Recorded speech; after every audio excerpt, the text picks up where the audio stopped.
আমি একজনকে অসম্ভব ভালোবাসতাম, বাট আজও বাসি। সেও আমাকে ভালোবাসতো, আমারে বলতো সে আমারে ভালোবাসে। আই থিঙ্ক আমি নাকি তার মানসিক শান্তি ছিলাম। তো আমারও একটা সময় এটা মনে হতো যে ও আমার মানসিক শান্তি, কিন্তু সিচুয়েশনটা আজকে এমন একটা জায়গায় এসে দাঁড়িয়েছে যে বিশ্বাস করেন আমি তাকে কখনোই বলি নাই যে তুমি আমার থেকে চলে যাও বা আমার কাছে এসো, বা সেও আমাকে কখনো এগুলো বলে নাই। তবে হ্যাঁ, অসম্ভব ভালোবাসতো, কেয়ার করতো, খোঁজ নিত আমি কেমন আছি। আমি অসুস্থ থাকলে সারা দুনিয়া উলট পালট করে দিত। কিন্তু ইদানিং মেবি 20 দিনের মতো হচ্ছে তার সাথে আমার কেমন কথাই জানেন, যখন আমি তারে ফোন দিই তখন সে ইচ্ছে করেই, আমার মনে হয় ইচ্ছে করেই ফোনটা কেটে দেয়। আর যখন তার ইচ্ছা হয় তখন সে ফোন দেয়। আর একটা মেয়ে মানুষ, যে মেয়ে পড়াশোনা করে না, বাসায় বেকার বসে থাকে, সে মেয়ের তো বাসায় অনেক কাজ করতে হবে, তাই না? এই জন্য আমি কিন্তু বাসায় অনেকগুলো কাজ করি। আর বিশেষ করে ফোনটা তো হাতে নিয়ে সবসময় ঘোরা সম্ভব না, এই জন্য ঘুরি না। তো আমি মনে করি যে আমার জীবনে মানে কোনো কিছুই নাই, সে তার ইচ্ছা মতো সব কিছু। আমি যদি SMS দিই সে দেখে, দেখার পরে সে SMS গুলো সিন করার পরে আমাকে রিপ্লাইটা দেয়। আমি শুধু একটা কথা ভাবি যে সে কেন এগুলা করে। বাট তবে হ্যাঁ, একটা কথা বলি, সেও কিন্তু আমার থেকে মুক্তি নেয়নি আর আমিও তারে মুক্তি দেইনি। তবে অসম্ভব ভালোবাসি। অনেকে জানতে চান বলে আজকে কথাগুলো সোশ্যাল মিডিয়ায় শেয়ার করতেছি। তবে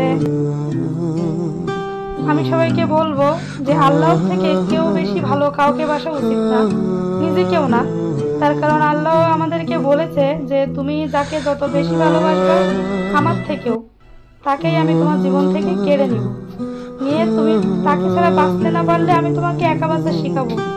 হয়তো এটাই হয়েছে আমার সাথে, এই জন্য আমি আর কোনো কিছু ভাবি না। তো এখন আমি তার ইচ্ছার দাস হয়ে গেছি।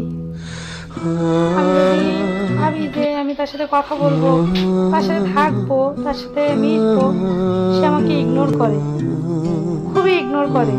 তবে হ্যাঁ, সে আমার মানে সারাদিন পরে একটা কল দিয়ে 1 মিনিট বা একটা SMS দিয়ে এরকম বলবে, জান তুমি জানো আমার মন খারাপ, বা আমার এই সমস্যা ওই সমস্যা, এখন ফোন দিও না।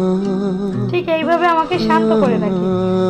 আর আমি আর ডিস্টার্ব করা বন্ধ করে দিয়েছি।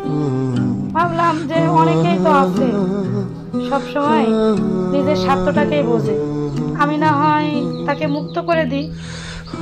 আর একটা মানুষ যখন মুক্তি নিতে চায় তাকে অবশ্যই মুক্তি করে দেওয়া উচিত, তাকে জড়িয়ে রাখা উচিত না। তবে আপনারা বলবেন আমি কি সেটা ঠিক করেছি নাকি ভুল করেছি। তবে সবাইকে একটা কথাই বলবো, কাউকে নিজের থেকে আর আল্লাহর থেকে বেশি ভালো কখনোই বাসা উচিত, কারণ সে ব্যক্তি কখনোই কাছে থাকে না। হ্যাঁ, সবাই জ্ঞান দিতে আসবে কিন্তু সফলতা না। সবাই ভালোবাসা দেখাতে আসবে কিন্তু আগলে রাখার জন্য আসবে না। সবাই দায়িত্ব দেখাবে কিন্তু দায়িত্ব নেবে না। হ্যাঁ, এটা দুনিয়া, আমাদেরকে মেনে চলতে হবে। তবে হ্যাঁ, আমি আমি তার জন্য অনেক কিছু ভেবে রাখছিলাম। তবে সেই ভাবনা চিন্তাগুলো ভুল, সে ভুল ভাবনা চিন্তা আর কখনোই আমি দেখাবো না। তবে সে ভালো থাক, এতটুকুই চাই।